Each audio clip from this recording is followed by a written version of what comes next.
Unrhyw bryd ac unrhyw adeg o'r flwyddyn, gall eneidiau o'r tu hwnt i'r ffin groesi yma yn ôl yr ysbrydegydd profiadol Elwyn Edwards. Roedd presenoldeb yr ysbryd o 2,000 o lawer yn y ges hon, ac fe'i cadw'n o rhaid braich a'i rwystro rhag bymeddiannu'n llwyr.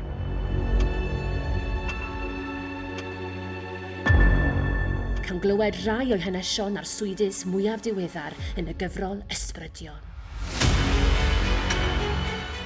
Dechreuodd yr iasau grynhoi yno, ac yn araf dechreuodd y lluniau ddatblygu yn fy meddwl. Meddiannwyd fi gan ysbryd merch ifanc, merch heb fod yn dal iawn a gwallt tywyll gan fi.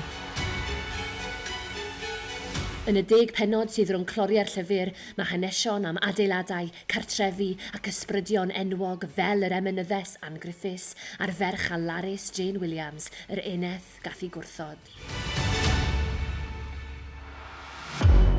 Roedd yr ysbryd yn ceisio fy meddiannu o hyd, ond ceisiwn i rwystro.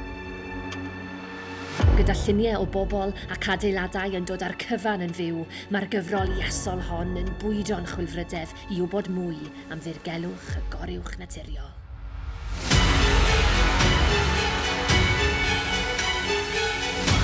Arswydodd pan ddeallodd bod merch ddiethr yn yr ystafell. Dychrynnodd fwy byth pan sylweddolodd nad oedd y ferch ddiethr o gig a gwaed.